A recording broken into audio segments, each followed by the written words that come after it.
Selamat siang teman-teman semua. Apa kabarnya hari ini? Selamat siang Mas David. Ya, selamat siang Mbak. Hari ini sebenarnya kegiatan kita itu tidak terlalu banyak ya. Tidak terlalu banyak tapi lumayan.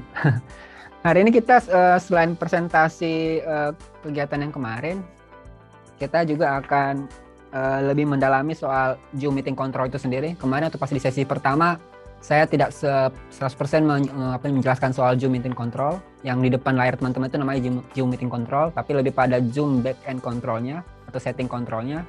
Nah, hari ini saya akan jelasin kurang lebih apa aja hal-hal yang penting yang sepengalaman gunakan selama menghelat kegiatan dengan menggunakan Zoom Meeting Control. Setelah itu kita akan melihat material-material material-material untuk melakukan kegiatan daring sebagai bahan tambahan dari simulasi to-do list kemarin. Nah, hari ini kita akan membahas sebenarnya tiga hal sebenarnya paling besar adalah Zoom Meeting Control dan mitigasi berkegiatan daring, tips and trick. Seperti yang tadi sempat saya jelaskan, salah satu tips and trick tadi ketika narasumbernya berada di wilayah yang jaringannya lemah. Tapi yang akan saya lebih concern pada Zoom Meeting Controlnya nanti, karena ini akan penting sekali ketika teman-teman menghelat kegiatan. Teman-teman setidaknya bisa memahami atau tahu fungsi-fungsi dari setiap fitur-fitur yang ada di tampilan teman-teman. Tapi fitur-fitur yang akan saya sampaikan atau saya jelaskan ini adalah fitur bagi yang sudah plan-nya pro atau di atasnya, dan bagi host, bukan bagi partisipan. Tapi sebelumnya kita akan presentasi dulu hasil dari simulasi kemarin. Itu ada empat grup: Asep Spotlight, Saleh partisipan, Jarwo share screen, Dede Pin. Jadi siapa yang mau mulai nih? Mau mulai share screen-nya? Oke, terima kasih Mas David untuk waktunya. Jadi sesuai dengan diskusi kita kemarin di tim Asep Spotlight, kita sudah menyusun beberapa tahapan yang kemarin sudah dijelaskan sama Mas David juga untuk menyusun sebuah kegiatan. Kebetulan kegiatan untuk tim Asep Spotlight itu sendiri tentang seminar 1 hari. Jadi untuk seminar itu kita sudah membaginya menjadi beberapa tahap persiapan Mas David. Jadi gambaran besarnya yang sudah kita susun kemarin itu, yang sudah kita diskusikan, ada kita bikin kerangka acuan, kemudian tahap preparasi, tahap pra-event, the day of meeting, sama post-event. Wow. Oke. Ya, gitu. Oke. Untuk tahap preparasinya sendiri, kemarin kita masih di awal itu pembentukan tim. Karena tim kita kan terbatas, jadi kita hanya membagi sesuai dengan penempatan ini aja. Kemudian untuk untuk detail kerangka acuannya sendiri kita susun seperti ini. Jadi kita bagi menjadi kayak informasi tentang kegiatan, kemudian lokasi, waktu, latar belakang untuk kegiatan seminarnya itu apa, kemudian tujuan, hasil yang diharapkan, narasumbernya, kemudian kita juga untuk peserta audiens yang mau kita tuju itu yang mana aja, misal organisasi mitra, kemudian kelompok muda sesuai ketentuan, dan masyarakat umum. Karena ini tentang keadilan, jadi kita lebih ke mahasiswa hukum atau apa gitu. Sip. Kemudian ada detail prasyarat pesertanya juga kita sudah susun, misal ini, kemudian organisasi pegiat keadilan dan lain sebagainya. Terus untuk pelaksanaannya, detail pelaksanaannya kita menyesuaikan dengan acuannya, jadi seperti ini. Misal harinya, kemudian agenda, jenis kegiatan, sama metodenya. Kemudian untuk tahap ini masuk di tahap preparasi. Nah, untuk pra-eventnya kita sudah bikin to-do list. Jadi misal kegiatan pertama yang tim atau panitia lakukan pertama di kegiatan pengumuman, misal detail pengecekannya di sebaran undangan, misal lewat email. Kalau ini lebih ke kayak organisasi mitra biasanya. Kemudian flyer di kegiatan di media sosial itu merujuk ke masyarakat umum secara luas di luar organisasi mitra. Nanti pengecekannya dilakukan oleh tim panitia. Kemudian di sini ada kolom sudah dilaksanakan atau belum. Jadi bisa buat cek dan recheck. Kemudian untuk akun Zoom meetingnya sendiri, ini listnya itu tentang konfirmasi register, kemudian link undangannya sudah disebar atau belum, kayak gitu. Untuk technical meetingnya kita sudah bikin beberapa sub kegiatan, diantaranya rundown dan tour. Nanti disiapkan oleh panitia, nanti misal jika sudah tinggal di checklist, atau kalau belum nanti tinggal dilaksanakan dan sebagainya.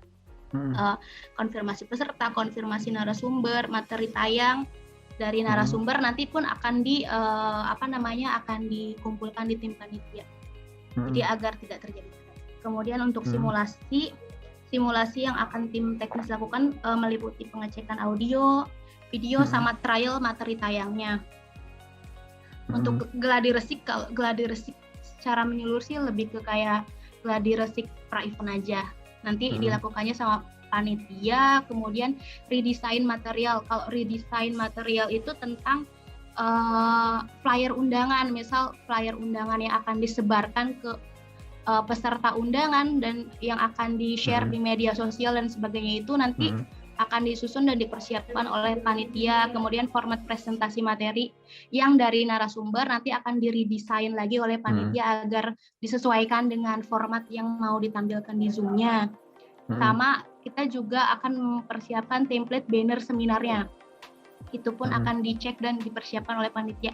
Untuk support pesertanya, untuk kegiatan pra-event kita lebih ke konfirmasi pra-kegiatan, dilakukannya melalui email dan mobile phone. Jadi untuk sebagai ini aja, reminder aja untuk partisipan. Kemudian kalau untuk skenario mitigasi event, kita lebih ke pengecekannya di backup laptop, bandwidth, audio video, kemudian setting tampilan visual, dan ini akan dipersiapkan oleh panitia dan tim teknis.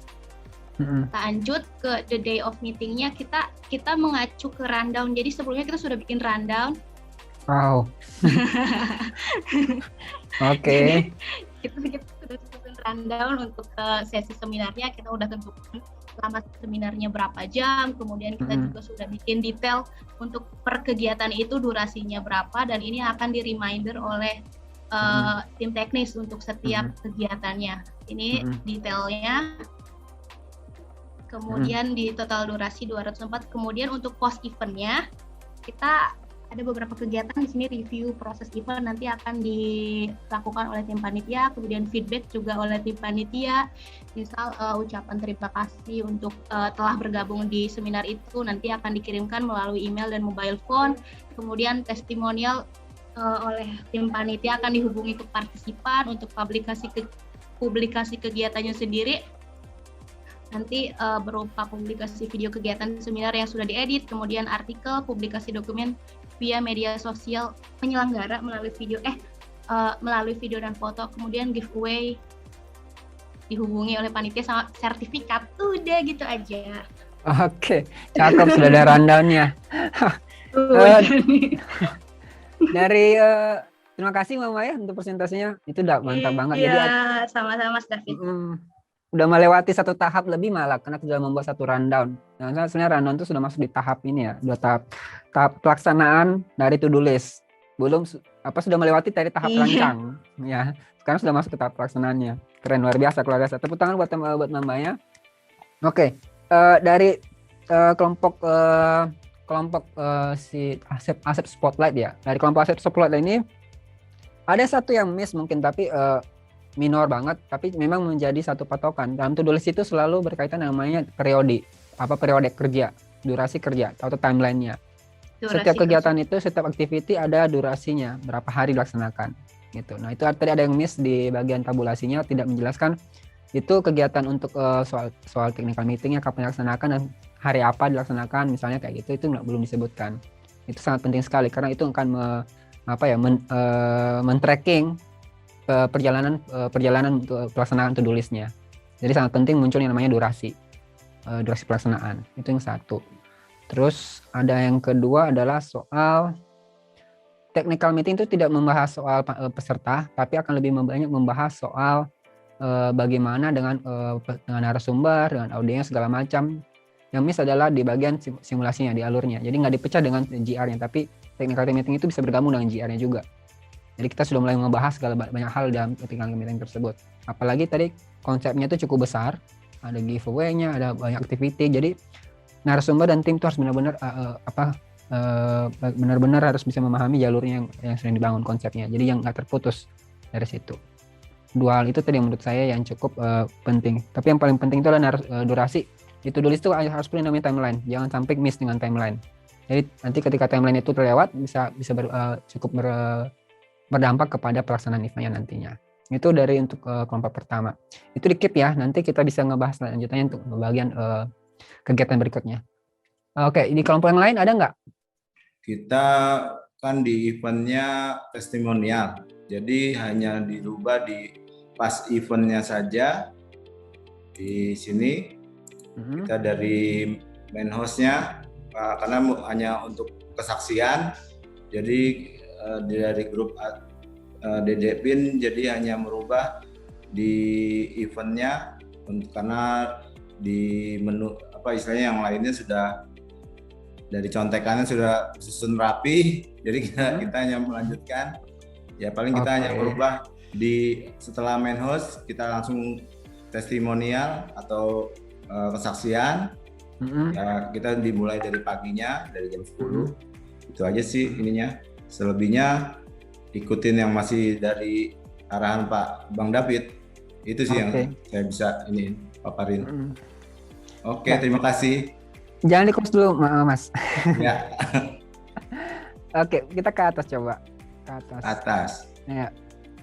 Nah, ini sebenarnya format yang biasa dipakai digunakan oleh teman-teman LAN untuk membangun to-do list-nya. Jadi ada target deadline dan statusnya di situ dan PIC. Nah, di bagian ini sebenarnya bagian kelompoknya DDPIN adalah kelompok yang akan melakukan satu kegiatan dengan adanya kesaksian ya. Tapi kemarin akhirnya memilih model seminar tapi ada sesi dengan kesaksian. Yeah. Berarti kata kuncinya ada satu part dalam diskusi itu yang tidak ada namanya recording. Ketika dengar kesaksian itu satu part ya. Tapi nggak dibahas, itu nggak masuk dalam to-do list, tapi itu akan menjadi acuan ketika membangun rundown nantinya. Kita merekam itunya ya. Si recordingnya. Mode ini ya. Ya betul. Ini cukup wah banget ya untuk melakukan ada flyer MailChimp. Website registration, itu pakai MailChimp.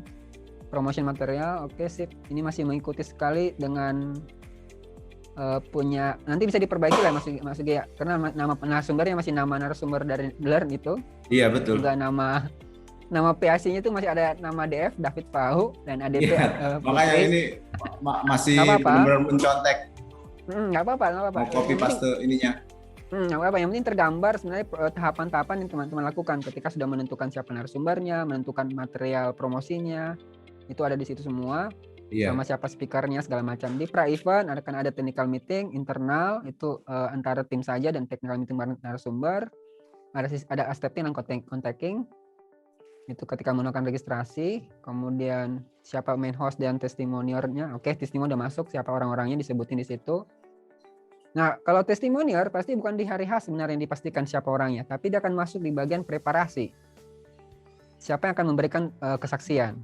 Itu sebenarnya dia bukan masuk di event, tapi dia akan masuk di penentuan siapa testimonial di preparasi. Itu catatannya saya dari satu ya. Oh, di preparasinya ya malah. Iya, di preparasi menentukan siapa namanya. Karena nanti ketika technical meeting dia harus hadir. Oh gitu. Dia harus hadir di technical meeting untuk menguatkan. Sebenarnya biasanya untuk kasus-kasus yang dengar kesaksian kayak gini, situasi dengar kesaksian, mereka punya namanya ansius atau punya namanya rasa ketakutan untuk menyampaikan kesaksiannya, apalagi ketika misalnya bicara depan publik, ketika misalnya digunakan namanya live streaming segala macam, itu akan menjadi membuat dia semakin ragu untuk menampilkan. Jadi ketika itu terjadi, teman-teman di panitia atau di tim itu harus melakukan penguatan kepada dia, menguatkan dia bahwa ini tidak direkam segala macam, ada keamanan, safety bagi dia untuk melakukan penyampaian kesaksian. Itu yang sangat penting sekali, sangat krusial ketika namanya ada event testimonial biasanya. Teman-teman yang ada di lembaga advokasi biasanya akan mengalami hal yang sama gitu, yang sering terjadi. Nah, kenapa dia harus ditentukan dari awal? Jadi kita benar-benar sudah memastikan dulu siapa orangnya dan apakah dia sanggup atau mau, bukan sanggup sebenarnya, mau mungkin untuk melakukan kesaksian. Karena nggak semua saksi korban atau korban itu apa yang di skenario adalah korban kriminalisasi, nggak semua korban kriminalisasi mau menyampaikan kesaksiannya depan publik. Jadi kita akan melis dulu nama-namanya siapa yang punya potensi untuk bisa berani menyampaikan kesaksiannya, kemudian menghubunginya. Maka dari itu namanya itu harus keluar di tahapan preparasi sebenarnya, supaya ketika di pra-event, ketika melakukan technical meeting, mereka sudah bisa hadir dan langsung bisa membahas skenario apa yang dibangun di rancangan rundown-nya. Gitu Mas Ugi. Oke, turun ke bawah. Oke, di post event, ucapan terima kasih, blast channel, partisipan uploading meeting. Oke, kalau video, tapi sih oke sip, oke editing dan meeting video material. Yap, ini ada graphic recorder, itu ada satu di bagian event. Teman-teman ada yang tahu nggak apa graphic recorder? Ada yang pernah menggunakan graphic recording? Mas Ugi tahu Mas graphic recorder? Yep, yang itu dari Zoom bukan? Bukan. Enggak. Yang ditahu cuman recorder. Kalau ya, graphic recorder itu adalah satu jasa agensi. Jadi ketika ada kegiatan, dia akan melukis melukis satu mural atau satu gambaran kecil di kertas A4 yang menggambarkan resume atau recap dari proses kegiatan. Jadi hampir sama kayak notulensi, tapi notulensi yang berbentuk gambar, kayak komik jadinya. Itu namanya graphic recorder. Teman-teman sering menggunakannya. Nanti aku akan, kalau teman-teman bisa mau melihat di IG-nya Learn, itu adalah contohnya graphic recorder yang kami buat di situ. Ada hal baru yang gitu ya, bisa digunakan juga untuk bisa menjadi bahan publikasi ketika event sudah selesai. Jadi ketika dia sudah selesai bikin recordernya, ada gambar yang bisa dipublikasikan kepada publik. Itu graphic recorder. Tapi harus dipertimbangkan juga soalnya biaya mengambil jasa dari graphic recorder cukup mahal sekali. Lumayan mahal, hampir menyamai ketika kita nge-hire satu editor video. Jadi cukup mahal. Tapi kalau punya teman seorang seniman yang bisa membuat bentuknya digital atau gimana, Bang David? Bentuknya digital atau gimana maksudnya graphic recorder ini? Atau digital? Oh, digital. Iya. Karena lagi-lagi karena daring, akhirnya mereka merubah pekerjaan mereka ke daring juga, ke digital juga. Sebelum terjadi pandemi, teman-teman graphic recorder ini bisa hadir di diskusi publik secara offline, secara fisik, dan melukis di kertas plano. Biasanya mereka. Tapi kalau kegiatan daring, mereka akan melukis secara digital. Nanti kalau kita selesai acara, mereka langsung kirimkan. Nanti aku coba, setelah kita nanti aku coba cari gambarnya, nanti aku tampilkan contoh dari graphic recorder seperti apa. Nah itu, tapi biayanya cukup mahal, bisa dipertimbangkan saja kalau mau menggunakan graphic recorder. Kalau tidak perlu, itu cuma embel-embel aja, misalnya tambahan dari aset material untuk kampanye sebenarnya. Jadi ada bagus, ada nggak perlunya juga gitu maksudnya. Oke, ada tanggapan nggak dari teman-teman yang lain soal ini, soal membangun tulis? Hal kedua mungkin tadi soal desain ya, kalau di kelompok sebelumnya si kelompoknya Asep Spotlight memecah sheet-nya menjadi 4 sheet, itu nggak apa-apa.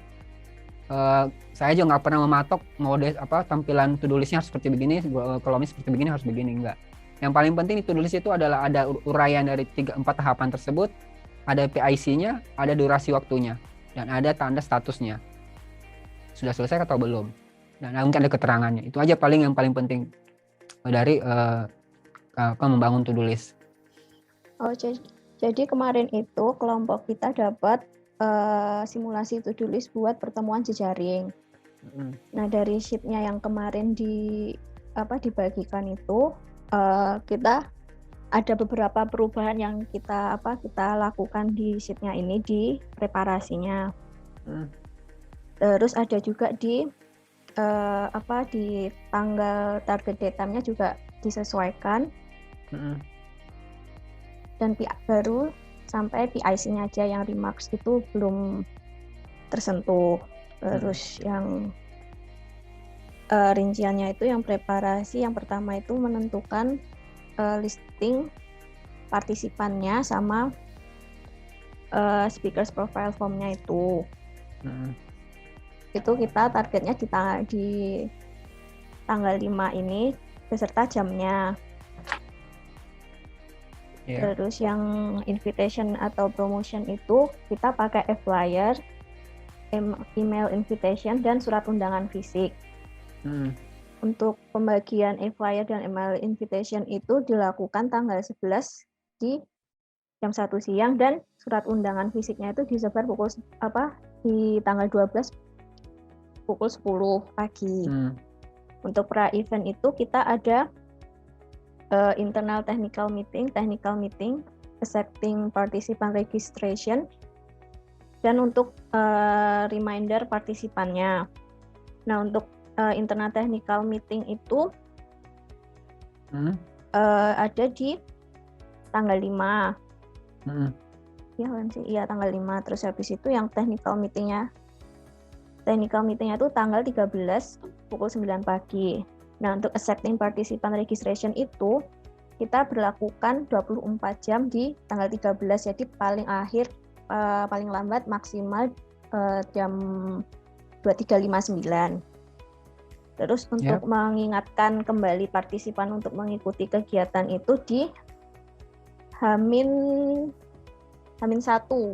tanggal 16 di pukul 9 pagi.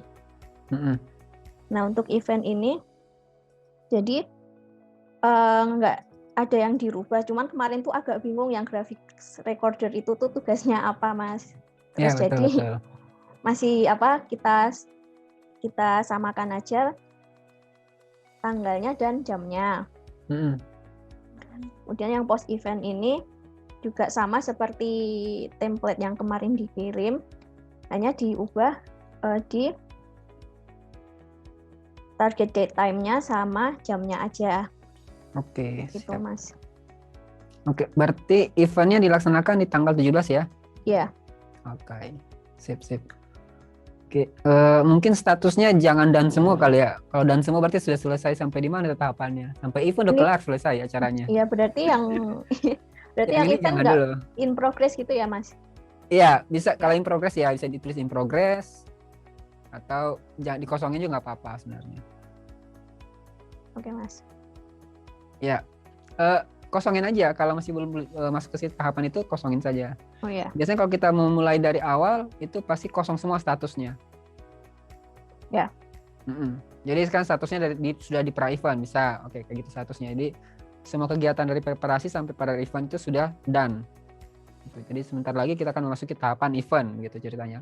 Jadi teman-teman akan melihat bacaan dari tulis seperti gitu ketika statusnya sudah ada tulisan done-nya. Oke, aku sih nggak ada komentar apa-apa, paling karena cukup menanyakan apakah masih memerlukan surat undangan fisik. Kalau ini mengontekskan dengan teman-teman sendiri ya, gimana pengalaman teman-teman selama pandemi, apakah masih melakukan itu? Mas, masih efektif kah? Kalau Hapsari, Mas, karena kita bertemannya sama orang-orang Pemda, jadi kita terinspirasi dari mereka. Biasanya kita selalu menerima undangan dalam bentuk fisik gitu, jadi terbawa. Apalagi kan kita kan di grassroots ya. Kita biasanya lebih kalau ada kita pakai undangan yang formal gitu. Kebawa sih sebetulnya karena kita di grassroots biasanya kepala desa segala macam itu kan biasanya undangannya kan secara fisik pasti. Iya. Apalagi kalau sudah masuk ke wilayah desa, belum tentu semuanya menggunakan email ya atau memahami email bisa jadi. Betul. Oke, itu aku cuma mau menanyakan soal efektivitasnya saja. Kalau memang itu sudah masih dilakukan yang efektif banget dan memang diperlukan, itu nggak apa-apa dilakukan. Paling flyernya bisa diinput sebenarnya dalam surat undangnya juga. Jadi isinya sama. Oke, technical meeting acceptance-nya. Aku sudah nggak ada sih kalau ini karena masih mengikuti format punya Learn, nggak apa-apa, itu nggak apa-apa. Tapi sebenarnya bisa nanti dimodifikasi kalau nanti di konteks realnya, karena kita masih simulasi ya. Nanti di konteks realnya ketika menggunakan to-do list, silakan kontekskan dengan kondisi teman-teman di wilayah. Jadi jangan terpaku dengan format yang saya bikin. Kuncinya tadi lagi-lagi saya bilang tadi kuncinya tadi cuma adalah status, ada tahapannya, ada durasinya dan siapa PIC-nya. Jadi itu cuma 4 kunci dari membangun to-do list untuk skemanya tadi itu, membangun tampilannya, desainnya. Sementara kalau bagian-bagian dari dalam preparasinya, apa yang melakukan di preparasinya, di pra-eventnya, di eventnya, dan di post-eventnya itu akan sangat harus menyesuaikan dengan konteks kerjaan teman-teman. konteks pekerjaan teman-teman, konteks target kegiatannya seperti apa, audiensnya seperti apa, wilayahnya bisa jadi begitu juga wilayah atau kawasan di mana teman-teman berada gitu. Bahkan bisa sampai berimplikasi pada konteks kemampuan peserta dalam mengakses internet segala macam kayak gitu. Kalau misalnya target teman-teman itu ada di desa, narasumbernya adalah warga desa, bagaimana mengantisipasi soal kondisi koneksi internet. Itu bisa menjadi bahan bahasan dalam to-do list nantinya. Jadi aku berharap ini menjadi terpaku teman-teman untuk menggunakan format ini. Ini sih kemarin hasil diskusi di Room Jarwo. Itu kita rancang yang pertama ini, kita yang dipersiapkan itu pembicaranya siapa aja, moderatornya itu dari Hapsari kemarin karena Mbak Leli yang ngisi. Nah, kita siapkan juga jumlah pesertanya berapa, terus media cetak, online, siapa aja, dan kita juga ada testimoni dari tiap-tiap korban ya. Oke. Nah, setelah itu invitation sama promosinya juga kita siapkan presentasi buat narasumber, isinya apa aja, dan materialnya kita ada siapkan flyer, siapkan video teaser ya? Juga, iya teasernya juga. Nah terus setelah event itu, sebelum event kita ada internal technical meeting. Dan ada technical meetingnya bareng sama narasumber semuanya yang terlibat, dan ada pemilihan untuk registrasi untuk para jurnalis yang akan hadir, media, dan ini ada kontak. Oh ya, ini ada untuk reminder partisipan yang akan mengikuti, misalkan kita reminder berapa hari sebelum acara gitu, kita akan reminder lagi. Ya. Oke. Itu aja sih yang event ini kita menyediakan co-hostnya 2, main hostnya 1, dan ada graphic recorder. Lalu ada yang akan mengirimkan material ke para peserta. Oke. Siap. Oke. Sepertinya konferensi pers nggak perlu ada ucapan terima kasih kayaknya ya. Di sini di post event nih ada ucapan terima kasih. Menurut Mas Bayu perlu nggak untuk kegiatan konferensi pers ada flyer ucapan terima kasih telah menghadiri konferensi pers kepada media gitu? Perlu sih menurut saya. Perlu ya? Ya, karena apapun acaranya kita harus mengucapkan terima kasih di akhir acara. Siap, luar biasa. Yang menarik adalah yang bagian mengirim material kepada para peserta. Kalau konferensi pers itu memang media akan langsung butuh data ya atau informasi di hari H ketika kita langsung konferensi pers. Ya, betul. Layaknya seperti offline. Maka pengiriman material tidak akan masuk di post event tapi akan masuk di event. Itu tepat sekali. Ya. Oke. Itu aja sih. Ya. Ada tanggapan dari kelompok lain soal ini? Soal bangunan to-do list dari kelompok Jarwo Share Screen? Kayaknya nggak ada, Bung. Saya mau nanya, partisipannya mau yang kayak gimana, jumlahnya berapa orang untuk konferensi pers? Apakah mau dilempar ke publik atau bagaimana? Oh, sudah ada ya jumlahnya di sini ya? Iya, di sini udah ada sih, kita tentukan dulu partisipan. Maksudnya bukan dilempar ke publik, tapi kita tentukan dulu jumlah partisipan yang ada gitu. Jadi ini sifatnya agak tertutup sih sebenarnya. Betul, agak tertutup. Betul. Sehingga kalau tertutup memang agak kesulitan ketika mau blast ke IG sosial media ya seharusnya ya. Iya, itu paling kita ngeblastnya setelah acara aja gitu. Jadi maksudnya hasil dari acara konferensi pers ini apa gitu, baru kita blast kayak gitu. Atau rilisnya misalnya yang mau di blast sebenarnya kan? Iya betul. Rilis dari konferensi pers. Iya. Betul. Press release-nya atau biasanya data-data yang mau dikeluarkan itu disampaikan ketika konferensi pers. Persis seperti layaknya kalau konferensi pers secara offline, cuma dia dimigrasikan saja dengan online saja gitu. Jadi Kalau teman-teman media akan hadir melalui dari kantornya langsung, melalui online gitu. Oke, biasanya ada yang namanya daftar hadir, data-data media itu benar tadi sistem registrasi. Oke, sip. Oke, terima kasih Mas Bayu. Kalau teman-teman yang lain tidak ada yang mau dikomentarin, kita bisa lanjut yang ke sesi berikutnya. Aku ada keyakinan bahwa teman-teman hampir agak kebingungan ketika membangun to-do list ini sebenarnya. Walaupun saya belum menjelaskan di sini bahwa sebenarnya membangun to-do list itu bukan akan meribetkan teman-teman ya untuk melakukan suatu kegiatan, tapi malah akan membantu teman-teman untuk merancang kegiatan sebenarnya. Dan to-do list itu sebenarnya bukan hal baru, hampir sama ketika kita sedang akan merancang satu kegiatan secara offline. Apa yang harus kita persiapkan, tahapan-tahapannya seperti apa. Jadi dia persis seperti migrasi atau memindahkan kegiatan-kegiatan kita yang secara offline atau secara luring ke daring sebenarnya, dan membangun skema gitu, skema secara bertahap, disimpan dalam format digital untuk bisa kolaborasi dengan teman-teman kita yang kerja secara WFH atau jarak jauh. Maka perlu namanya to-do list yang ada sistem statusnya atau sistem penanda remarknya gitu. Sebenarnya untuk membantu tahap bekerja kita secara kolaboratif di jarak jauh. Kemudian yang saya sampaikan sini adalah simulasi to-do list tadi nanti akan kita lanjutkan di sesi terakhir, nanti kita akan lanjutkan membahasnya karena bahan itu akan kita bawa sebagai simulasi praktek kita nanti di minggu depan. Jadi teman-teman akan mempraktekkan apa yang teman-teman rancang tadi. Kalau mau yang akun pro itu kan bilangnya bisa 3 host. Iya, bisa 3 host. Saya tadi coba mau nambah yang punya PR, tapi kok nggak berhasil ya yang di user management. Dipastikan emailnya itu sudah diakses, sudah punya akun. Maksudnya email yang akan ditambahkan sebagai user hostnya itu sudah berlisensi atau sudah punya akun Zoom. Akun yang free atau bayar juga? Free aja nggak apa-apa. Ketika dia free, tinggal di invite aja. Tinggal di invite. Oh gitu. Ya. Makanya nggak bisa karena akun yang email itu belum ada akun Zoom-nya ya?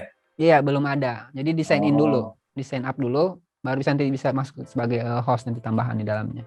Oke. Itu bisa dipakai.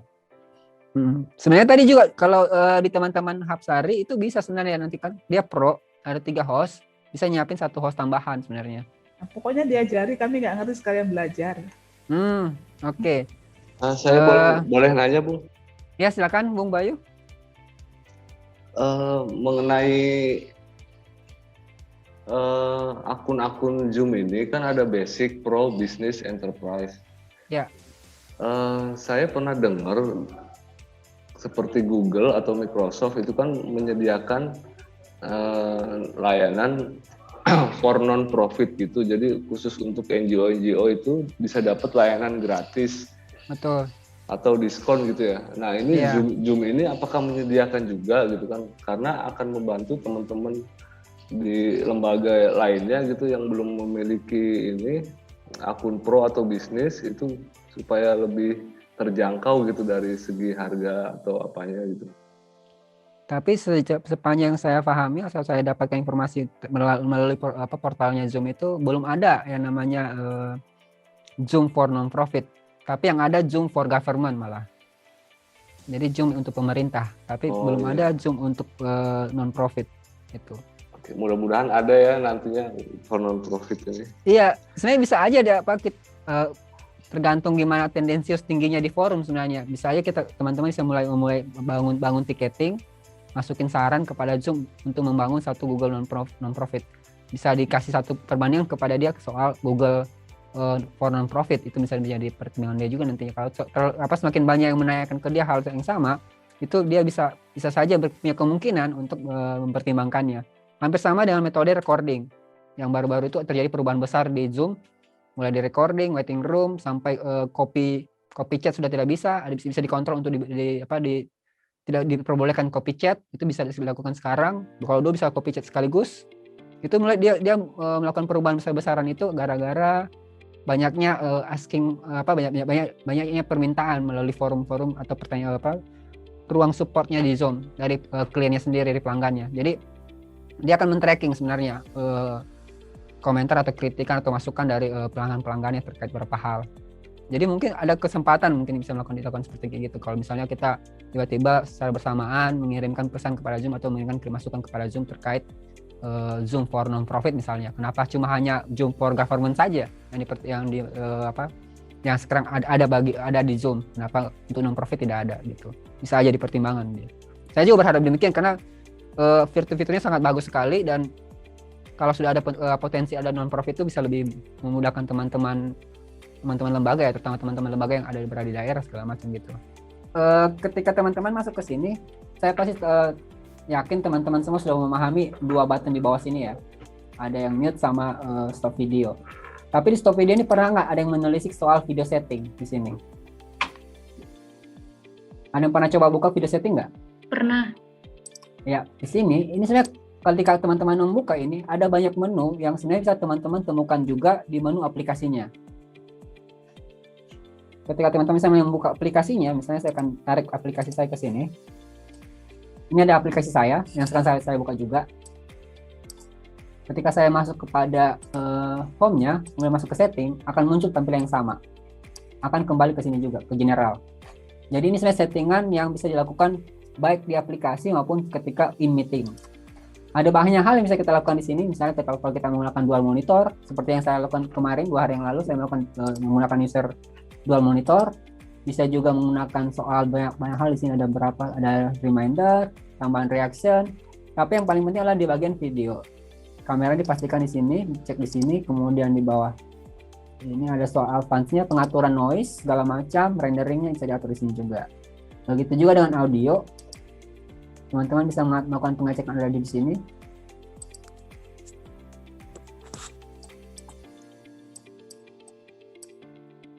Oke, audio. Terus share screen, di sini juga bisa diatur. Modelnya side by side. Kalau side by side itu akan terlihat kiri kanannya. Kalau misalnya saya akan kecilkan layar saya. Ini galeri. Kemudian saya akan bisa pilih side by side-nya nanti ketika misalnya saya akan tarik ke sini salah satunya. Ini saya dalam posisi share screen, jadi saya nggak bisa melakukan itu. Tapi ketika misalnya teman-teman akan mencoba mengklik bagian side by side-nya, maka galeri grid teman-teman akan terpisah menjadi 2. Sebelahnya adalah galeri atau grid view, dan sebelahnya adalah apa yang ditampilkan oleh si speaker view-nya. Jadi itu lebih memudahkan ketika misalnya memecah 2 layar itu. Itu sistem side by side. Kemudian bagian menu yang lain ada menu chat, ini bisa tambahkan ada temanya model gelap atau model terang. Kemudian bisa include link preview, ada tambahkan link di dalamnya, bisa masukkan link segala macam gitu. Ada yang bagian pet ya, kalau salah ya benar, pet segala macam. Di bagian background yang teman-teman, sebentar saya kembalikan ke, sebentar saya hapus dulu ini tadi. Oke, sip. Nah, di bagian background kemarin saya melihat teman-teman masih berkendala dengan menggunakan virtual background. Ketika kita coba dari kemarin terakhir atau pas screenshot di sesi kedua itu ada beberapa teman yang masih kesulitan menggunakan virtual background. Banyakan kendala itu ketika misalnya dia kecentang dalam posisi have a green screen atau non green screen. Kemudian misalnya kayak gini, saya pakai green screen di belakang saya, ini warna hijau. Kemudian saya pakai button sini dan saya akan klik I have green screen ketika saya menggunakan I have green screen. Tapi kalau tidak menggunakan green screen, saya akan menutup ini. Tapi kendalanya ketika saya menggunakan green screen tapi saya tidak mencentang green screen, maka badan saya tidak akan terlihat lebih bagus garis-garisnya, garis batasannya. Gitu. Nah, kendala yang sering muncul adalah ketika habis dia teman-teman menambah gambar, kemudian mengikuti mengikuti tahapan tadi, tapi green screen tidak muncul. Yang teman-teman lakukan adalah mengklik ulang gambar dari virtual background yang teman-teman pilih. Dia baru akan ke refer, gambar tersebut akan muncul. Jadi diklik kembali. Ketika sudah menambahkan gambar, melepas centang I have green screen, kalau tidak menggunakan green screen, kembali lagi klik virtual background-nya. Nah, virtual background ini bukan cuma gambar doang, tapi video juga bisa teman-teman gunakan. Kalau teman-teman masih ingat di sesi pertama yang saya muncul dua orang, itu saya gunakan virtual background dengan menggunakan video. Kemudian audionya saya gunakan share audio. Jadi itu bisa dipakai juga, menggunakan video dan menggunakan gambar sebenarnya. Jadi bisa dibuat satu trik juga ketika misalnya mau bikin opening segala macam, bisa menggunakan virtual background. Jadi triknya ada di situ. Kalau misalnya green screen teman-teman tidak bagus, bisa teman-teman memilih pick warna di sini. Kemudian cari gambar warna tergelap yang menurut teman-teman terganggu tadi warnanya. Kemudian dia akan menyesuaikan dengan pilihan teman-teman tadi. Begitu modelnya. Menariknya itu ada video filter. Kalau teman-teman mau bervariasi, misalnya menggunakan hitam putih, warna cerah, warna gelap, atau mungkin filter emoji segala macam kayak gitu, itu bisa dilakukan di sini. Jadi ada banyak hal bisa dilakukan dengan mode filter. Pakai kacamata juga bisa, tuh kayak mafia aja segala macam. Dia akan mengikuti gerakan kepala badan saya. Hampir mirip seperti milik punya Instagram emojinya atau sistemnya. Recording ini sebenarnya ada di bagian settingan itu soal apakah kita merekam banyak bagian share screen-nya atau merekam dengan menggunakan timestamp, bisa pakai tambahan timestamp di sini segala macam. Tapi ada beberapa settingan memang yang membutuhkan ketika sudah dipilih dia harus restart dulu. Zoom-nya harus restart, kita harus lift dulu baru aktifkan kembali, dia baru bisa aktif. Soal accessibility ini soal bagaimana dengan video dengan yang saya akan jelaskan di sini cuma share screen saja dengan video dan audio, karena 3 hal ini yang akan sangat penting sekali teman-teman gunakan. Selain general tadi ada beberapa pun di general tadi, tapi ini yang menjadi concern saya. Sering-seringlah mengecek bagian video dan audio ini ketika dalam meeting. Bang David nanya. Ya, oke, lanjut. Kalau jadi dual display itu gimana ya? Kayak kemarin itu kan ada yang nanya terus langsung muncul kanan kiri Bang David sama yang nanya. Videonya itu gimana ininya? Ada perlu settingan atau gimana? Atau langsung? Itu spotlight. Ya, misalnya sekarang saya akan buka partisipan saya. Silakan Mas Sugi buka videonya.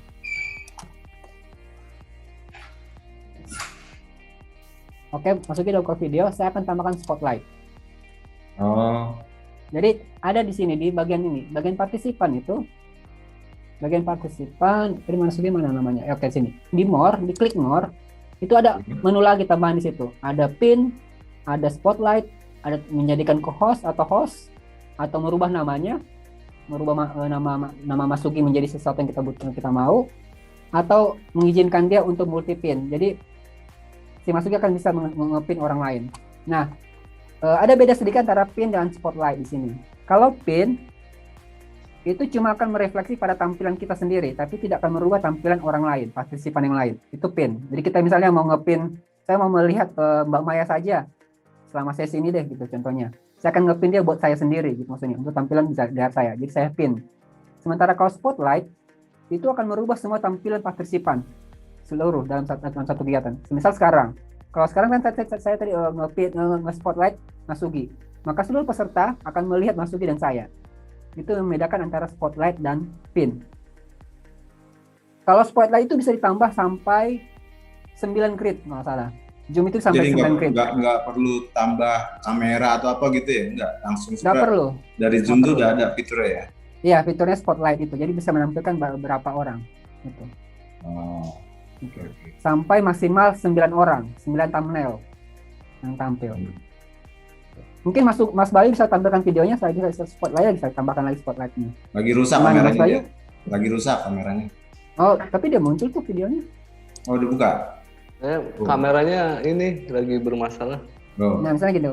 Nah, kalau misalnya dia ada kondisi misalnya orang itu dia tidak mau muncul videonya, dia tidak akan bisa di spotlight. Kalau misalnya ketika misalnya dalam satu spotlight, terus dia menutup videonya, contohnya sekarang Mas Sugi, coba Mas Sugi tutup videonya.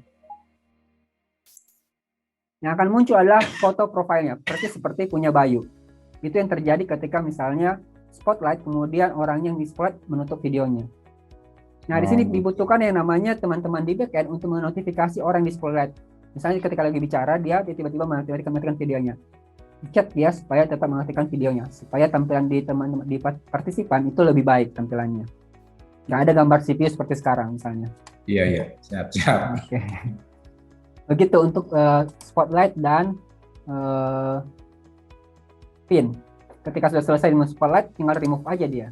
Oh, oke. Bisa di remove satu atau di remove semua juga bisa. Oke, ada lagi? Tadi baru itu saya sebenarnya mau masuk ke situ sebenarnya tadi ke bagian share screen itu. Oke. Ada satu menu yang teman-teman tidak akan miliki kecuali host yang akan miliki. Nah, itu menu security. Host dan co-host yang memiliki tombol ini. Ini adalah untuk keamanan dari Zoom itu. Misalnya ada support dari Zoom, segala macam kita akan masukkan ke area sini, security ini. Sementara di partisipan, kita akan melihat banyak list di sini. Banyak list dari partisipan, dan ada informasi soal Mbak Maya resen ya? Mbak Maya yang mau ditanyakan? Halo, enggak, Mbak Mai? Mas. Enggak. Oke, saya Loren ya. Nah, seperti tadi ada emoji, ada keterangan soal raise hand-nya, soal reaction-nya ada di situ. Kemudian akan kelihatan siapa yang lagi share screen, siapa yang lagi rekam. Ketika ada mute yang mic yang bergerak, berarti dia yang sedang berbicara. Nah, ini bisa membantu teman-teman di backend ketika sedang mengakomodir seminar dan berusaha untuk mematikan audio dan video yang tidak cocok. Misalnya ini sana masih lagi membuka videonya. Saya akan ketahuan di sini saya buka videonya. Saya tinggal cek di galeri apakah video yang muncul seperti apa gitu. Misalnya di Google tadi saya akan lihat videonya seperti apa. Itu bisa dikontrol dari daftar partisipan sebenarnya. Saya bisa melakukan mute all semuanya.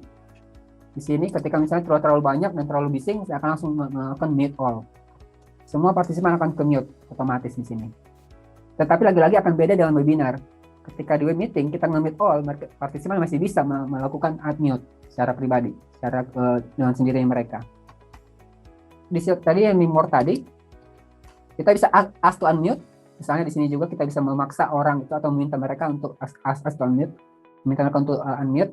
Nanti di tampilan akan muncul keterangan co-host atau host meminta Anda untuk mengunmute gitu. Menu yang lain ada report. Ini report ini bisa kita melaporkan ke Zoom. Karena ada pihak yang tidak kita mau ada dalam ruangan kita report dia. Sehingga Zoom akan menandai di akun kita nama-nama ini yang terdaftar ini supaya tidak akan bisa masuk lagi dalam pertemuan berikutnya. Kita bisa melakukan rename. Sorry, yang saya klik adalah co-host, jadi informasinya sedikit. Nah, di sini saya bisa menempatkan misalnya Bu Beng Hasanah kembali ke waiting room, misalnya kayak gitu. Terus ada menggantikan spotlight replace. Karena posisinya adalah spotlight saya akan menggantikan ke Bu Beng misalnya kayak gitu secara otomatis tanpa harus saya remove dulu baru tambahkan. Kalau satu-satu masih bisa gitu. Saya bisa pin, saya bisa stop videonya, saya tutup videonya dan saya bisa chat dia dari sini. Nah, ini ada fitur dari partisipan sendiri. Di menu polling, kemarin saya sudah menjelaskan menu polling seperti apa. Bisa di-create, bisa dipilih apa yang mau ditampilkan pollingnya, bisa diedit dan baru di-launching dan di-share. Dan juga bisa di-download. Batasan polling adalah 10 pertanyaan dengan sistem kuantitatif. Di bagian chat, sorry, saya pindah. Oke, bagian chat ini teman-teman akan melihat pada umumnya chatting seperti biasa. Dan sini ada to.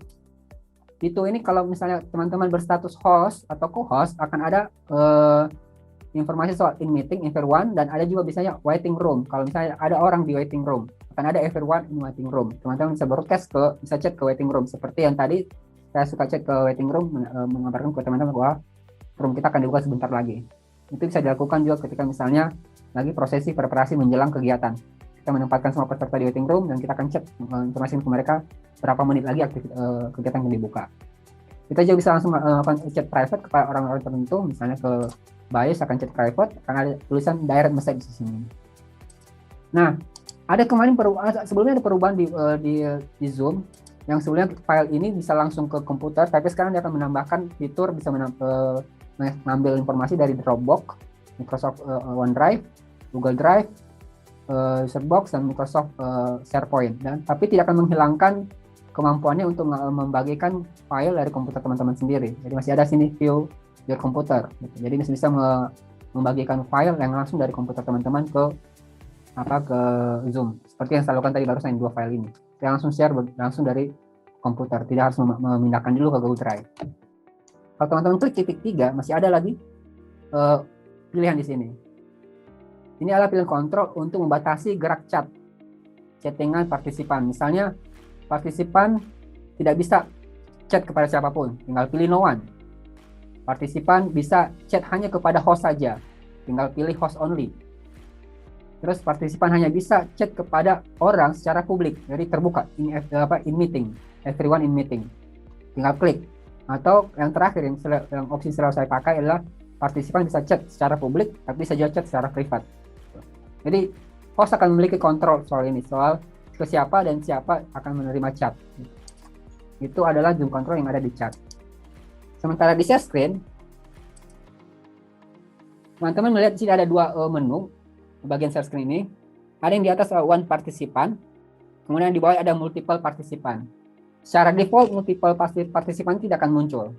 Karena yang akan muncul adalah fitur remote control. Remote control itu adalah fitur yang bisa mengizinkan orang dari jarak jauh mengontrol komputer Anda melalui Zoom. Hampir sama kayak aplikasi remote control komputer, seperti TeamViewer atau apapun itu. Jadi kita bisa kontrol laptop orang, tapi kecuali diizinkan oleh dia. Nah, ketika kita tidak mengaktifkan remote control, kita bisa mengaktifkan multiple share screen. Multiple share screen tadi seperti yang kita terapkan tadi ketika presentasi. Maya bisa share screen tanpa harus saya berhenti share screen dulu. Itu bisa sampai 50 share screen kalau di Zoom, jumlah share screen yang bisa dilakukan. Nanti akan muncul di view option di atasnya, tinggal teman-teman memilih siapa screen yang akan teman-teman pilih. Menu advance-nya, kalau teman-teman buka menu advance, itu kan ada pilihan yang sama seperti yang tadi di atas. Tapi di sini ada dua yang menarik di sini. Ada yang pilihan bahwa satu partisipan bisa share sekali setiap waktu, berarti cuma bergantian satu-satu, tidak bisa sekaligus. Tapi yang kedua tadi ada multiple, bisa bersamaan secara real time. Nah, di sini ada terkunci dua. Ini ada settingan dari backend, dari portalnya. Siapa yang bisa share? Apakah all partisipan atau hanya host aja? Gitu. Siapa yang memulai share screen? Host saja atau seluruh partisipan bisa dimulai? Settingan ini tidak bisa dilakukan di meeting, dalam meeting sekarang, tapi bisa dilakukan di backend. Di bagian, saya buka. Saya tarik layar saya di sini. Nah, di sini ada dia di bagian share screen sini. Nah, ini dia, screen sharing. Ada yang tadi belum tertutup ini ada di sini settingannya. Jadi kontrolnya ada di belakang, di portal. Tidak di in-meeting. Di in-meeting itu hanya memilih antara mau satu kali satu waktu atau bersamaan. Jadi ada settingan yang bisa dilakukan di backend, di portalnya, ada juga settingan yang bisa langsung dilakukan di in-meeting. Kemampuan mereka berbeda-beda. Tapi kadang-kadang ada yang sama juga gitu ya. Kita masuk ke yang lain. Ada recording yang kemarin sempat saya jelaskan. Kemudian ada breakout room. Breakout room kita bisa membuat dengan 3 tahap. Assign automatically, jadi otomatis Zoom akan menghitung jumlah peserta dan membaginya sama rata. Tapi dia tidak akan mau tahu berapa jumlah perempuan atau laki-laki dalam satu kelompok tersebut. Kalau misalnya kita mempertimbangkan gender balance di setiap kelompok, dia juga tidak akan memberikan pembagian berdasarkan klaster yang kita mau sebenarnya. Jadi otomatis itu akan memberi hak kepada Zoom untuk secara otomatis untuk membagi kelompok. Sementara manually kita bisa menentukan jumlah kelompoknya secara manual, tapi hanya oleh host dan co-host saja. Kalau lihat partisipan ini sama seperti yang kita lakukan kemarin. Kita membuat beberapa room, kemudian kita izinkan peserta untuk memilih room yang mana yang dia mau. Tapi lagi-lagi ketika lead partisipannya ada kadang-kadang kendalanya adalah ketika leave breakout room atau di close breakout room. Peserta bisa memilih kapan dia akan keluar dan bahkan bisa berpindah room sesuka hatinya. Jadi kelulusan diberikan kepada partisipan. Jadi tinggal memilih kebutuhan mana yang teman-teman mau. Apakah memberikan kelulusan kepada partisipan atau kita membuat secara manual atau mungkin secara otomatis juga bisa. Jadi kayak gitu modelnya. Nah, ketika kita akan create, akan muncul yang namanya broadcast message. Misalnya saya akan create di sini. Di sini ada tulisan broadcast message di bawah sini. Ketika saya create, saya open, nanti misalnya saya open, nggak ada orang masuk kan? Jangan masuk ya. Saya broadcast di sini. Ini saya bisa ketik dan teman-teman yang ada dalam room bisa akan melihat tanda warna biru di bagian atas layarnya informasi dari broadcast tersebut. Misalnya durasi tinggal 10 menit lagi. Oke, kita kembali ke main room. Itu bisa teman-teman ketik di sini. Kemudian di sini ada button reaction. Seperti yang kemarin saya jelaskan, itu button reaction-nya. Ada emoji. Teman-teman kemarin belum menemukan emojinya, sudah update Zoom akunnya kah? Zoom aplikasinya? Jadi sebaiknya selalu sering-sering mengupdate Zoom dan sering-sering masuk ke dalam pertemuan dengan menggunakan aplikasi sebagai akun user ya, bukan sebagai partisipan. Karena kadang-kadang ada kendala sebagai partisipan itu fiturnya semakin kecil, semakin sedikit. Kalau ketika join sebagai akun user, itu fiturnya cukup bagus, lebih baik. Kita ke atas ke view, tadi sudah juga saya jelaskan ya, view itu ada modenya. Mode speaker, galeri. Ini adalah mode grid. Ketika teman-teman misalnya seperti gini. Galeri. Nah, di galeri saya bisa ngatur. Ketika misalnya tidak ada yang spotlight, teman-teman bisa mengarahkan ke salah satu gambar di sini, maka mouse-nya akan berubah menjadi gambar tangan. Jadi saya bisa akan menarik ini, saya akan taruh ke sini. Bisa diatur. Sesuka teman. Misalnya kalau mau ada share screen, mau apa screenshot, mau mengatur siapa yang menampilkan videonya, siapa yang enggak, jadi bisa ditata. Misalkan misalnya kayak gini, bisa ditata. Ketika selesai tinggal pilih aja di sini. Nah, menariknya kalau di host, dia bisa memaksa semua orang untuk mengikuti gridnya dia. Kalau saya rilis, maka akan kembali ke default. Teman-teman tanpa teman-teman sadari, dari awal kita mulai acara tadi, saya sudah mengatur gridnya. Dan teman-teman mengikuti semua grid saya. Gitu. Sekarang saya sudah merilis, akan kembali semua ke default. Misalnya saya akan ubah, teman-teman silakan ngecek gridnya, galeri view-nya. Saya akan pindah ke galeri view, saya akan ganti posisi ini. Kemudian saya akan paksa teman-teman semua untuk masuk ke situ. Nanti semua grid galeri teman-teman akan berubah semua, mengikuti apa yang saya mau. Nah, itu adalah kemampuan dari host. Di sini juga ada menu exit full screen. Ketika saya exit akan muncul tampilan chat di sebelah kanan pada umumnya biasanya. Ketika saya melakukan exit full screen. Nah, kalau full screen dia akan berpindah jadi pop up, semua pop up aplikasinya. Nah, kalau teman-teman sedang share screen akan ada tambahan menu lagi di atas ini. Ada yang mirip dengan di bawah, misalnya mute ada juga di dalam situ, mute, video, security tetap ke bawah. Kemudian ada partisipan juga tetap ke bawah, chat juga hampir sama, full juga hampir sama, new share screen juga ada. Nah, ini new share screen pilihannya. Karena saya mengaktifkan tadi multiple share screen, maka ada yang muncul di saya adalah new share screen. Saya bisa tampilkan screen yang baru lebih cepat ketimbang saya stop share screen dulu baru saya share screen. Ketika menggunakan sistem multiple, maka saya akan bisa share screen bergantian tanpa harus stop share dulu. Karena biasanya kan kita harus stop dulu, cari filenya dulu, baru share lagi kembali. Tapi kalau sudah menggunakan sistem multiple, teman-teman tinggal pilih mana yang mau di-share lagi. Nah, bicara share screen ini, di Zoom ada 3 menu di sini. Basic, Advanced, dengan Files. Di Basic, ada yang, kalau di teman-teman kan pasti akan muncul screen 1, cuma screen doang. Kalau saya ada 2 screen karena saya menggunakan 2 monitor. Jadi saya menggunakan satu laptop di sini sebagai kontrol material saya. Kemudian ada satu di depan saya sekarang ini ada satu monitor eksternal untuk melihat apa yang sedang saya tampilkan, yang saya baca gitu. Jadi akan kelihatan screen saya. Ini ada screen laptop saya, ini ada screen dari monitor saya. Sementara di bawah ini adalah pecahan-pecahan file yang sedang saya buka. Jadi bisa kita pilih spesifik file mana yang tadi kita buka. Misalnya saya akan memilih bagian setting ini. Teman-teman akan melihat settingan backend saya, komputer saya. Tapi ketika saya berpindah file, teman-teman tidak akan melihat saya berpindah. Gitu. Oke, kita kembali ke sini, bagian share-nya tadi. Nah, kalau teman-teman memilih salah satu screen, maka teman-teman akan menampilkan semua apa yang terjadi di screen teman-teman. Apapun yang akan teman-teman dalam laptop teman akan kelihatan kepada orang tersebut. Jadi kalau misalnya teman-teman tidak mau terlihat aktivitas di balik layar, silakan pilih salah satu screen saja di bawah sini.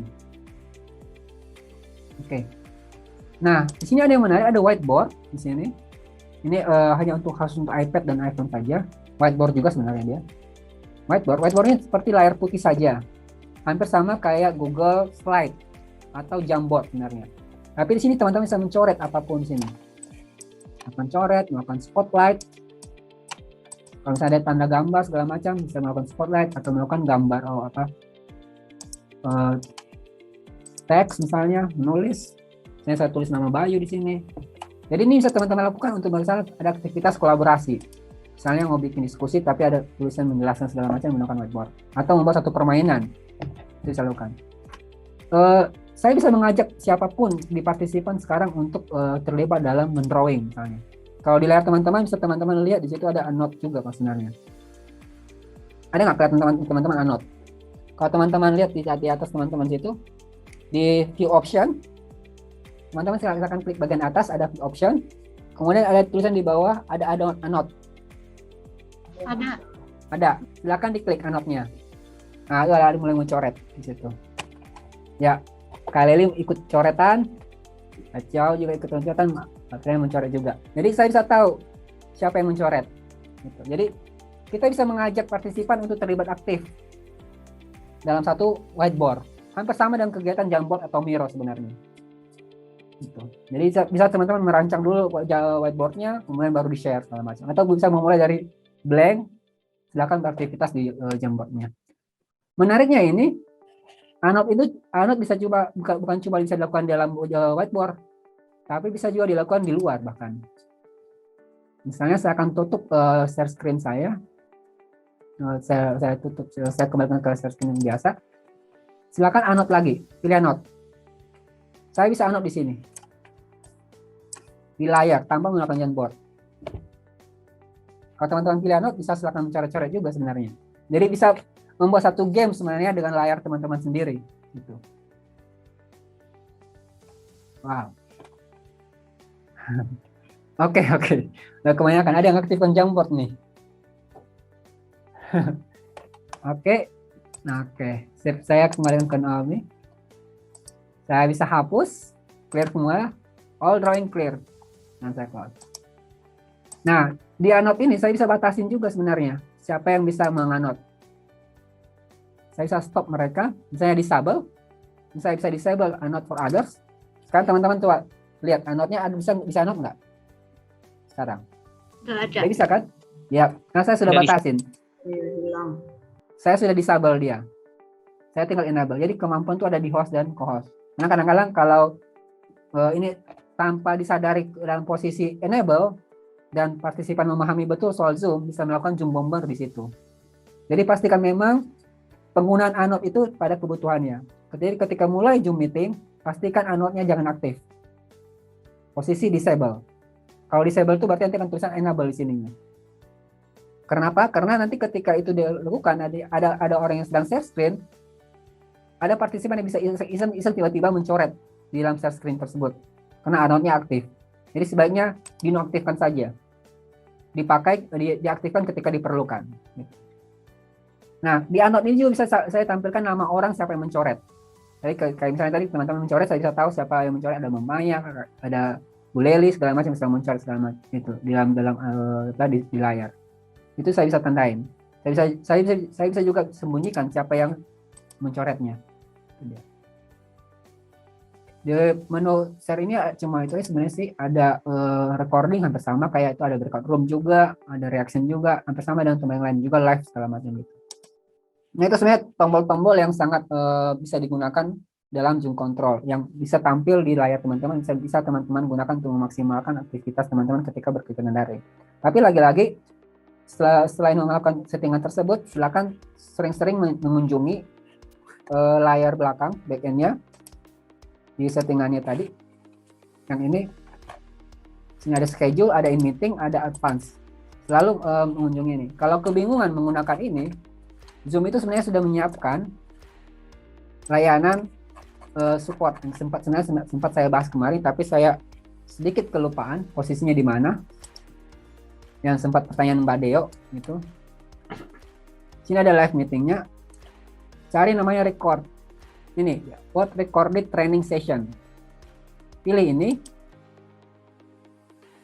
Tinggal pilih mana yang mau dilihat. Apakah mau meeting advance atau education training? Misalnya Zoom meeting advance, dia akan bicara soal apa yang saya paparkan barusan tadi. Tinggal view recording. Kendalanya memang ini pakai bahasa Inggris. Tapi dia punya transcript. Ini yang pertanyaannya Bade kemarin, transcriptnya itu. Jadi teman-teman tinggal play aja. Nanti ada. Okay, well, welcome again, everyone. Thanks a lot for joining. This is our Zoom Meetings Advanced training session. I'll be your host today. My name is Elise, and I'm part of the success team here at Zoom. Oke. Itu dia akan menjelaskan apa yang sebenarnya saya jelaskan tadi. Sering-sering aja melihat di sini. Atau bisa juga masuk ke bagian PDF-nya. Dia menyiapkan dokumen juga di sini sebenarnya. Ada dokumen di sini. Tinggal pilih dokumennya dan download. Atau misalnya teman-teman kebingungan lagi, bisa masuk ke YouTube-nya sebenarnya. Ke YouTube dari Zoom. Nah ini dia, how to Zoom. Ini kemarin teman-teman nonton videonya. Nah di sini ada playlistnya sebenarnya, teman-teman bisa melihat. Ada banyak yang dia bisa jelasin sebenarnya. Ada beberapa contoh di sini. Jadi apa yang saya paparkan sebenarnya hari ini tidak akan menjadikan teman-teman semua mahir, tapi silakan mendalami lebih banyak di bagian di browser, ada banyak contohnya, bahkan di portal Zoom itu sendiri sudah menyediakan banyak informasi yang sempat kayak yang tadi jelaskan sebelumnya, itu ada semua di sini. Jadi teman-teman silakan mendalaminya saja. Itu di situ. Nah, sebenarnya itu aja yang akan saya jelaskan soal Zoom Meeting Control. Ada yang mau ditanyakan sebelum kita berpindah ke sesi yang lain? Mas mau nanya tentang ini yang unmute all tadi. Ya, kan kita banyak nih orangnya. Saya pernah bantu host gitu. Nah, terus ketika ya banyak, maksudnya yang open mic-nya banyak, terus misalnya tapi narasumber lagi ngomong, Mas. Jadi misalnya narasumber orang lagi ngomong. Nah, kalau mute all kan berarti narasumber otomatis juga jadi betul. Mute. Nah, itu bisa nggak sih kayak ada misalnya kita udah bedain yang narasumber itu nggak akan kita bisa unmute gitu. Ya, triknya adalah menaikkan level narasumber ke co-host. Jadi status narasumber menjadi co-host. Ketika kita melakukan unmute, dia akan meng-unmute semua partisipan kecuali co-host dan host. Jadi begitu triknya.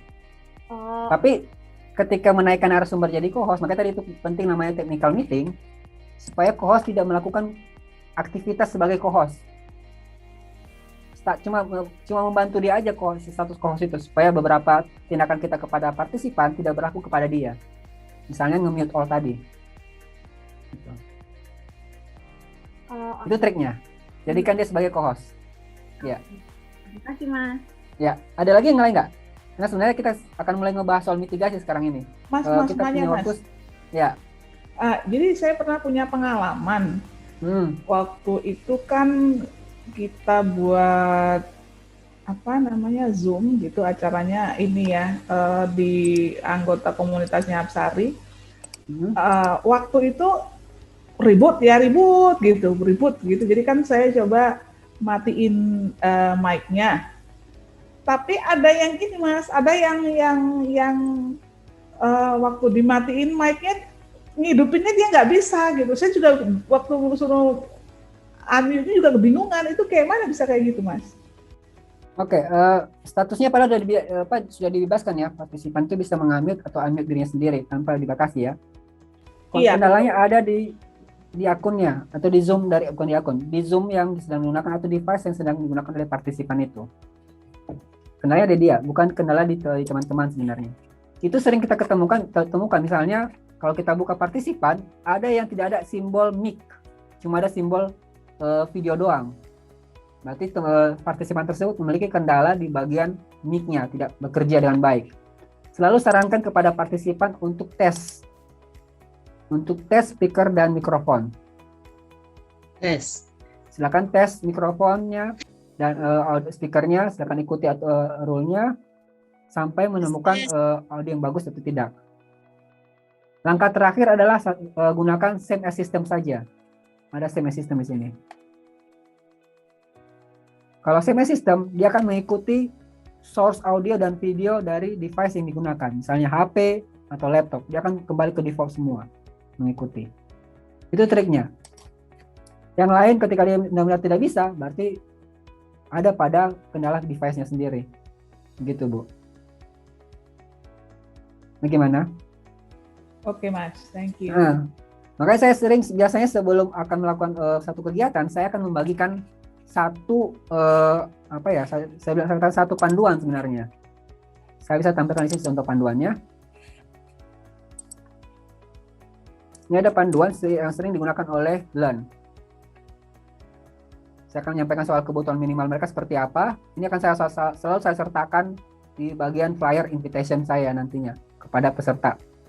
Supaya mereka bisa membaca-baca dulu cara mengikuti kegiatannya, cara berinteraksi seperti yang saya jelaskan tadi melalui chat, kemudian melalui verbal, kemudian berbagi visual seperti bagaimana, kemudian tampilan layar teman yang multiple share screen tadi seperti apa, gitu contohnya yang sering kami lakukan di Learn. Atau ketika misalnya opening session, saya akan membuat satu panduan teknis sederhana yang memang sangat penting sekali harus diikuti oleh si peserta tersebut. Ada rule, Misalnya kayak gitu. Ini untuk menandakan bahwa kita terbuka kepada peserta, ada rekam, kita berhak untuk mematikan pengemit video mereka, jadi mereka tahu rule-nya, mereka paham. Jadi tidak akan ada namanya komentar atau kritikan lagi masuk ke kita terkait kayak ginian. Kemudian di bawahnya kita bisa melakukan hal yang sama seperti di panduan tadi, tapi lebih brief aja, lebih cepat, misalnya lebih ringkas. Cuma yang penting-penting saja, misalnya chat dan reaction saja. Gitu. Karena itu yang paling penting, misalnya pada sesi tanya jawab misalnya kayak gitu. Atau misalnya kita mau melibatkan mereka untuk menggunakan virtual background acara kita bisa kirimkan ke mereka alamatnya, linknya, dan cara untuk mengaktifkan virtual background. Itu trik-trik kita gimana supaya menghindari meminimalisir kendala-kendala dari peserta ya. Ada lagi yang mau ditanyakan? Kita masih ada waktu sesi untuk mitigasinya sekitar 15 menit bicara soal kendala permasalahan teman-teman alami selama menggunakan Zoom. Ya, Bang David mau nanya, kalau misalkan kita lagi ada meeting gitu, kita jadi host dan tiba-tiba host itu sendiri bermasalah, entah internet atau laptopnya mati, itu roomnya akan lari ke siapa ya? Maksudnya si host ini akan akan balik lagi ke room itu, apakah bisa atau gimana ya? Ya, situasinya hostnya cuma satu tanpa co-host. Ya, situasinya tanpa co-host. Oke, dia akan ada jeda. Zoom itu akan ada jeda sekitaran 10 menit untuk memverifikasi apakah host itu masih ada dalam room atau tidak. Nanti partisipan akan melihat hostnya masih ada di orang tersebut, masih aktif dalam room. Sementara tiba-tiba dia udah left sebenarnya. Itu masih ada jeda sekitaran 5 menit, atau misalnya ketika laptopnya sedang freeze, kemudian di restart, itu baru keluar dari Zoom-nya sebenarnya. Jadi dia masih akan stay akun itu, walaupun sebenarnya realnya dia sudah tidak ada orang di situ. Karena dia cuma status host sendiri. Nah, ketika benar-benar sudah keluar, nggak ada lagi, room itu tidak akan punya host, dia akan berpindah. Jadi satu room tanpa host, acaranya bisa peserta bisa leave kapan dia mau, kondisinya kayak gitu situasinya. Tapi tidak akan ada yang kontrol dalam room itu. Oh, jadi dia akan berpindah. Dia akan berpindah.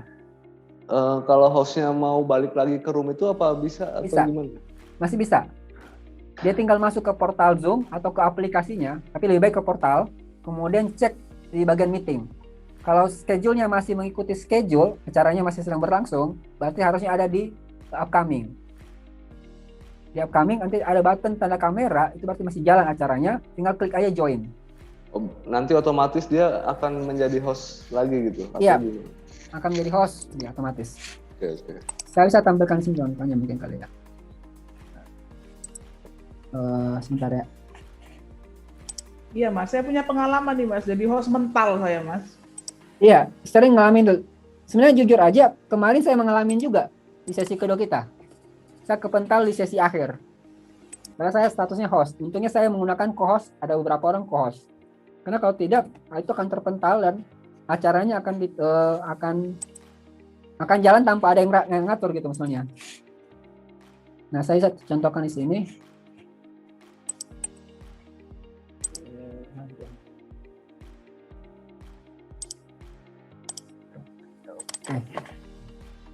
Nah, di sini teman-teman bisa melihat ini adalah meeting saya di upcoming. Ini ada virtual meeting virtual kita kayak sekarang. Ada tanda kamera, jadi berarti sedang berlangsung. Di sini ada tanda join, end, dan edit. Ketika saya login sebagai hostnya, sebagai pemilik dari acara itu, saya bisa klik join dan langsung masuk kembali ke acara meeting tersebut sebagai host. Kecuali kalau misalnya saya sudah menggunakan co-host di situ. Di sesi itu sudah ada co-host satu orang, minimal satu orang. Ketika hostnya tiba-tiba left atau keluar atau ke-kick dari Zoom, misalnya koneksi internetnya putus, host itu akan berpindah kepada co-host. Jadi ketika dia masuk nanti, walaupun sebagai akun, sebagai user akun atau user pemilik dari acara itu, dia akan masuk sebagai co-host, bukan sebagai host. Karena hostnya sudah pindah kepada co-host. Gitu situasinya. Bung, walaupun menurut saya gitu ya, walaupun ada co-host gitu ya, apa akan menjamin itu akan lari ke co-host nantinya ketika host keluar? Pasti. Gitu? Pasti. Pasti akan pindah ke co-host, bukan ke partisipan. Tapi gini ya, biasanya host dan co-host itu kan satu koneksi gitu ya. Jadi satu koneksi gimana maksudnya? Satu kantor dalam satu koneksi. Nah, ketika koneksi yang bermasalah, otomatis si co-host juga ikut bermasalah gitu. Iya. Dan otomatis keduanya akan terpental dari room itu. Iya, gitu. Betul. Yang seperti saya bilang tadi, pasti ada jeda. Ada jeda untuk Zoom itu memberikan waktu kita. Jeda kita, akun itu tetap masih eksis dalam room, sementara kita keluar, tapi bisa ada jeda dia. Sekitaran 5 menit sampai 10 menit untuk meminta kembali si hostnya untuk kembali ke dalam room. Dia kasih jeda itu. Jadi dia otomatis kelempar keluar si hostnya atau si co-hostnya. Nah, ketika kalau kejadian itu sudah pernah terjadi misalnya, Mas Bayu, kejadian tersebut sering terjadi misalnya di kantor, sebaiknya upayakan ada yang memang koneksinya berbeda, misalnya jaringan berbeda, bikin 2 router berbeda atau gimana caranya supaya mendapatkan source yang berbeda dari 2 koneksi. Itu lebih baik untuk mengantisipasi yang tadi itu. Kalau misalnya kejadian sudah berulang-ulang terjadi kayak gitu, misalnya koneksi internetnya putus dan semua host dan co-host tiba-tiba kelempar semua keluar, sebenarnya berarti kondisi masalahnya bukan di Zoom-nya, tapi kondisi masalahnya ada di koneksi. Jadi persoalan itu yang diikuti harusnya di koneksinya. Apakah berarti dipasang terbaru atau gimana? Dipisahkan ya, 2 koneksi antara host dan co-host jangan. Iya, betul. Kalau mau aman sebenarnya dipisahkan. Ya. Kalau benar-benar aman. Bang David. Oke, ada yang lain yang mau? Kita masih ada 5 menit untuk sesi curhat. Oke, sebenarnya ini sudah jam 4. Ya kan, kita masih ada sebenarnya satu sesi untuk melanjutkan simulasi kemarin. Karena minggu depan itu kita akan ada sesi yang namanya simulasi kegiatan Zoom ya. Sesi kita untuk teori selama 3 hari dari hari Selasa kemarin sampai hari ini sudah selesai sebenarnya. Saya berharap sudah ada beberapa yang menjadi kendala teman-teman terjawab dalam selama proses 3 hari ini. Sesi berikut kita adalah minggu depan di hari Rabu dan Kamis untuk simulasi kegiatan daring yang tadi kita bahas di sesi akhir ini tadi, Rabu dan Kamis. Kemudian di hari Jumat nantinya kita akan ada proses untuk berbincang bersama teman-teman Sekretariat Jelona terkait rencana tindak lanjut dari pelatihan ini ataupun berbentuk evaluasi atau obrolan soal transformasi digital nantinya. Oke, dari saya untuk sore ini begitu saja.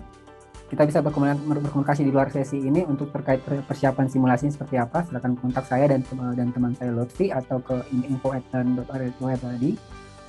Oke, terima kasih teman-teman. Terima kasih sudah juga berpartisipasi dalam 3 hari selama ini. Ya 3 hari terakhir. Nanti kita ketemu lagi di sesi simulasi hari Rabu dan Kamis minggu depan. Begitu saja. Terima kasih Coach. Terima kasih Bang Bayu. Sampai ketemu minggu depan hari Rabu dan Kamis di acara teman-teman. Bye.